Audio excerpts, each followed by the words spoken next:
Oke, bismillahirrahmanirrahim. Jadi ini tipe soal latihan TOEIC. Saya juga belum pernah sebetulnya untuk ujian ini, tapi kita coba bedah ya, terutama untuk reading section-nya atau bagian membaca. Nah, jadi dari soal membaca seperti soal bahasa Indonesia sebetulnya ini dibutuhkan pemahaman. Nah, karena ini pakainya bahasa Inggris, otomatis tidak hanya kosakata, tapi juga pemahaman konteks yang kita butuhkan. Oke, di sini petunjuk pengerjaannya. Yang pertama, tadi mengenai pemahaman dari teksnya. Biasanya pertanyaannya itu tentang gagasan pokok, informasi tersurat, jadi sudah jelas ada di teks ya kalau tersurat itu, dan informasi tersirat. Atau kita bisa pakai kata lain atau redaksi lain yang ada di teksnya. Nah, yang kedua tipenya adalah mengenai kosakata. Nah, di sini berarti kita dituntut untuk memperbanyak kosakata. Dari mana? Bisa dari beberapa teks atau soal yang kita kerjakan. Nah, di sini ada strateginya. Pertama, yang pasti kalau soalnya itu bahasa, jangan dulu baca teksnya, tapi pertama baca dulu petunjuk atau instruksinya, lalu langsung ke pertanyaan. Jangan menghabiskan banyak waktu dengan teksnya. Nah, tapi kita harus paham dulu nih pertanyaannya tentang apa. Jangan sampai nanti kita tuh udah nggak tahu nggak tahu optionnya, nggak tahu juga pertanyaannya, gitu. Nah, yang kedua, bacalah bacaan seperlunya dan secukupnya. Kenapa? Karena kan waktunya terbatas. Jadi makanya kita disuruh untuk membaca soalnya dulu supaya nanti kita langsung menemukan kata kunci biasanya di sini, ya. Carinya kata kunci. Nah, di sini ada targetnya nih 1 menit per soal. Berarti memang harus sering berlatih.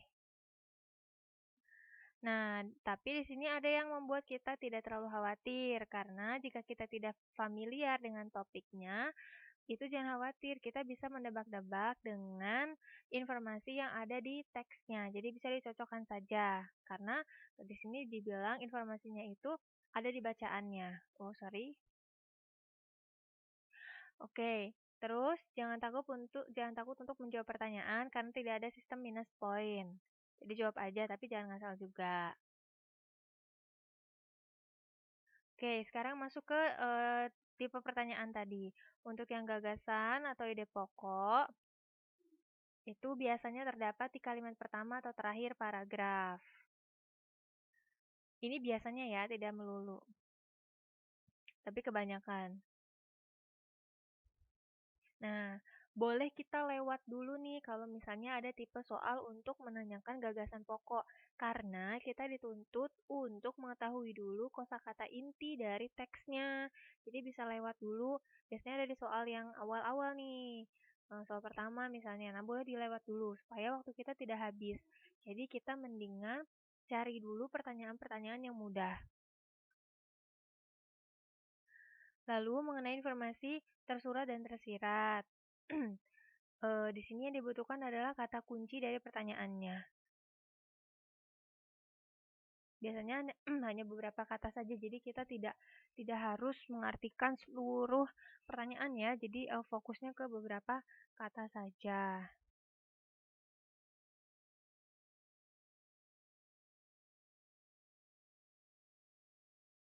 Lanjut.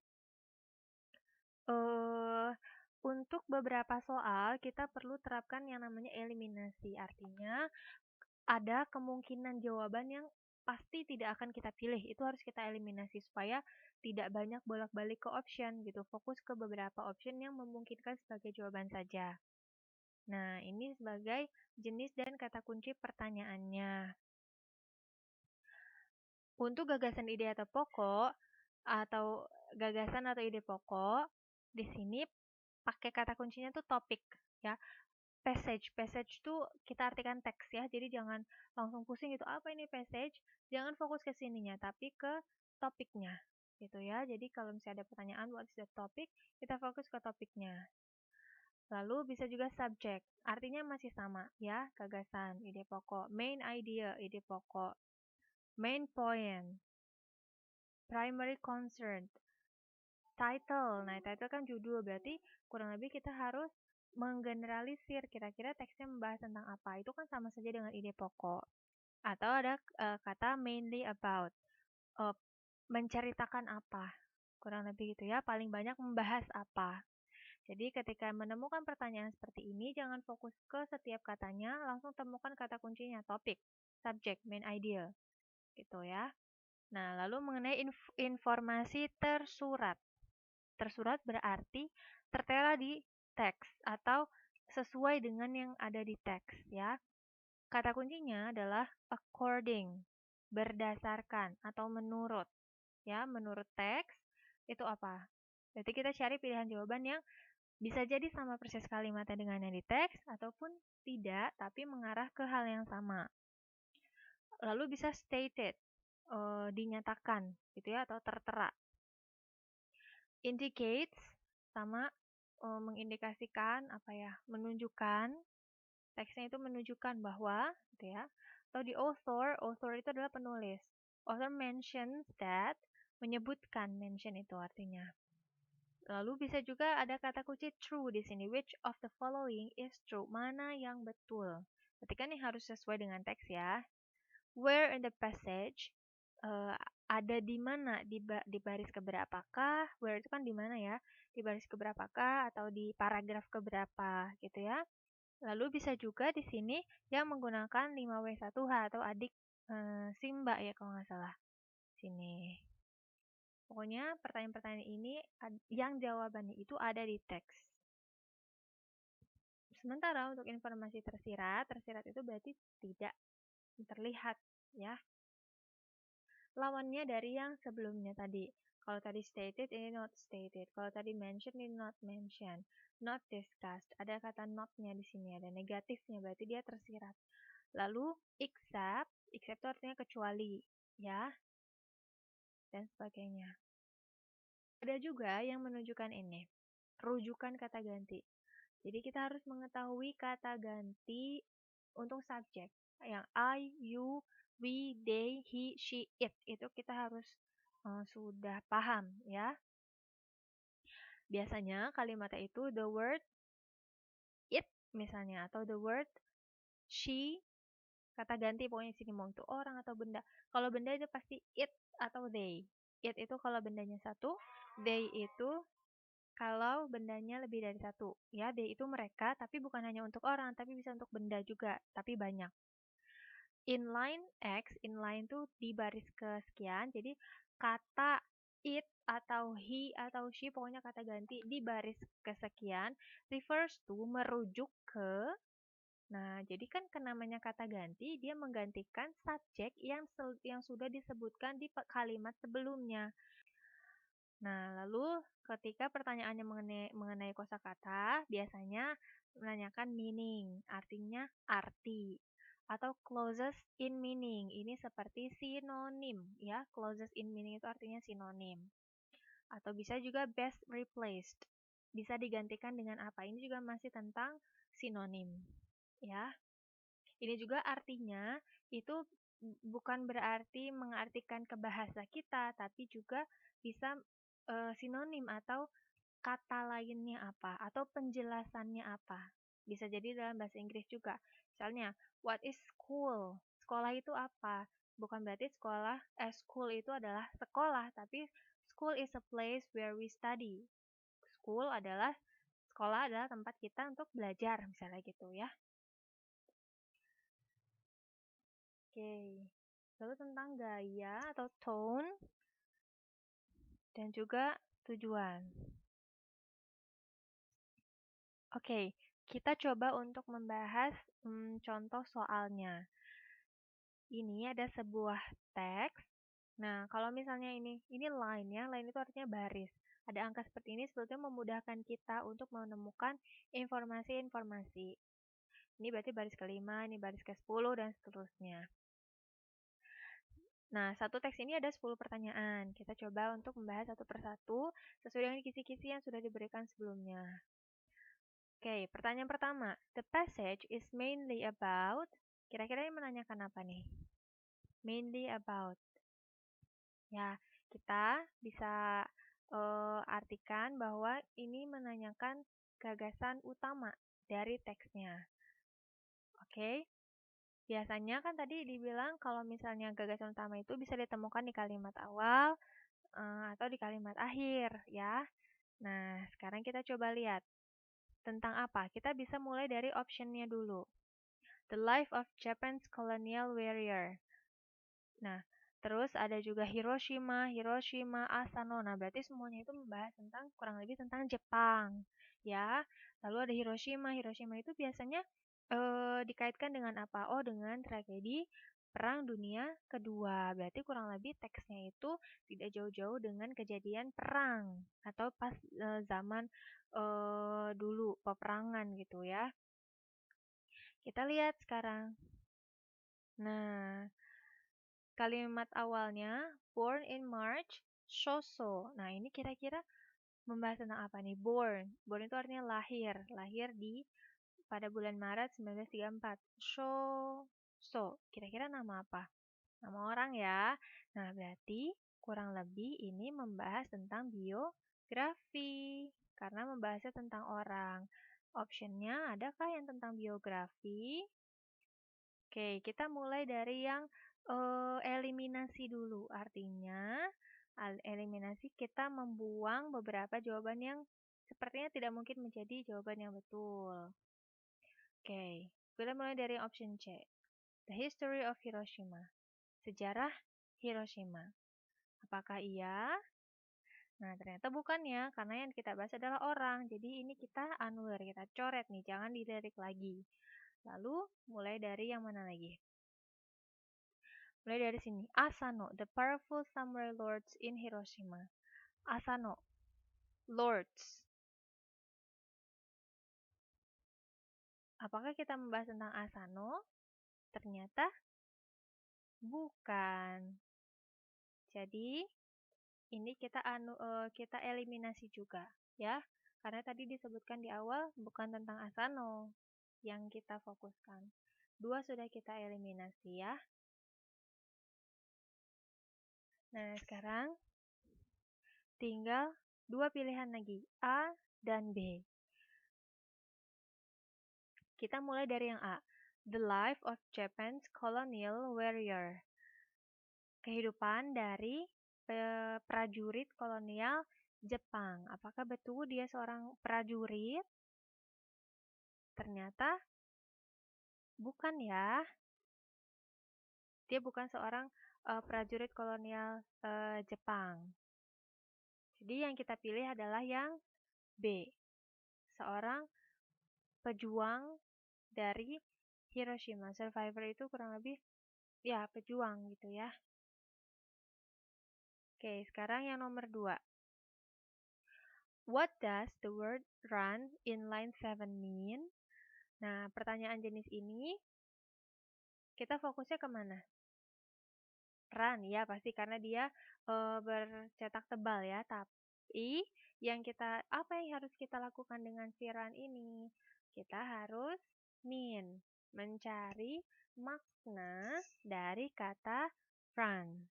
Oke, run itu artinya adalah berlari kan? Tidak mungkin di sini tidak ada option berlari gitu. Jadi bukan menerjemahkan, melainkan mencari maknanya. Maksudnya berlari itu apa? Apakah A, to go quickly? Artinya bergegas ya. Quick itu artinya cepat, go itu pergi dengan cepat. To be moved. Nah, be dengan moved, ada ed, ada be, ada ed, berarti dia pasif kalimatnya. Move itu artinya pindah, berarti to be moved artinya dipindahkan. To travel, bepergian, atau to be operated. Ini juga sama, bentuk pasif ya, dioperasikan. Nah, kita harus tahu dulu nih konteks kalimatnya apa di baris ke-7. Ini ada baris 5, 6, 7. Nah, ada yang garis tebal, cetak tebalnya di sini. Kita harus baca dulu dari kalimat awalnya ya.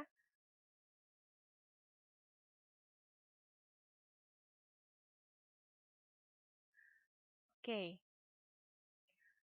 Di sini ada kata temple. Temple artinya adalah candi. Ya, nah candi itu kemungkinan diapain? Run by a Buddhist nun. Lodged in a temple, run by a Buddhist nun. Temple itu kan sebuah tempat ya. Tempat itu diapakan? Di run. Kita bisa ambil yang ini. Operated. Dioperasikan atau difungsikan gitu ya. Atau yang bisa didirikan mungkin seperti itu. Pokoknya yang berhubungan dengan tempat. Ini temple. Karena kalau misalnya artinya seperti ini, berlari itu maksudnya kan berjalan dengan cepat gitu ya, atau berpindah dengan cepat. Tapi ternyata konteksnya tidak tentang berlari yang sesungguhnya, tapi di sini makna kiasan runnya. Okay, next. What most probably was Sosho's profession? Okay, kita ambil kata kuncinya di sini. What itu udah pasti ya, artinya apa.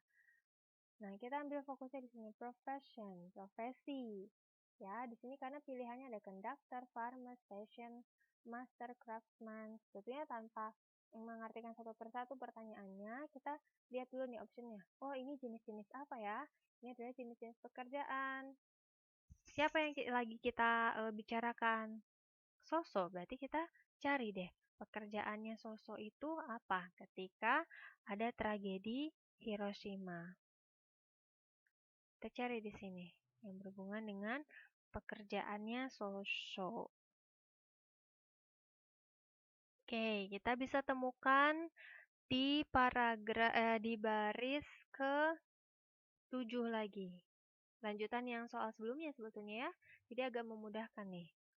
Oke, dari kalimat ini. While working in the fields on August 6, ya. While working in the field. Work, ya. Profession itu kan pekerjaan. Berarti kurang lebih akan menyangkut dengan work, bekerja.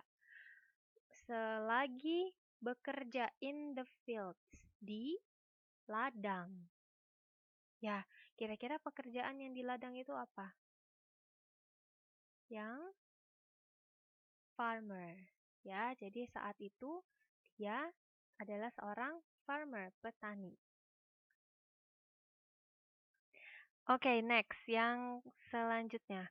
How did Social Sister survive when the tragedy happened? Nah, ini pertanyaan yang tersirat.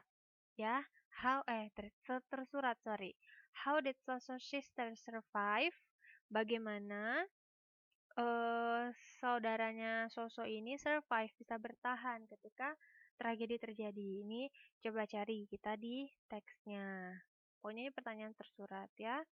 Next, it can be concluded. Concluded, disimpulkan. Disimpulkannya di mana? In the third paragraph. Nah, kalau misalnya ada yang kayak gini, ada kata paragrafnya, kita lihat nih, paragraf keberapa. Kita harus fokus, langsung cari informasinya di paragraf ke-3. Kita hitung ya, 1, 2, 3. Di sini berarti nanti cari informasinya. Bisa jadi kalimatnya sama persis, bisa juga tidak. Next, nah ini yang refers to ya, the word once. In line 16, kata once di baris ya, line itu, baris ke-16, refers to, merujuk ke apa? Kita coba cari, baris ke-16, ini 15, 16. Nah, ada kan di sini, merujuk kemana? All the children bullied younger children. The only way the smaller ones could survive. Oke. Di sini kan kalimat yang ada kata once-nya yang dipertanyakan merujuk kemana. Berarti kita harus mencari di kalimat sebelumnya membahas tentang apa. Siapa di sini yang kira-kira bisa dijadikan objek? Yang pasti bisa orang, bisa benda kan. Nah, kita lihat yang orang itu adalah children. Berarti once-nya adalah merujuk ke children. Oke, untuk kalimat yang ini. What is the tone of the writer? Ini maksudnya bagaimana sih suasana hati dari penulisnya ketika menulis ini.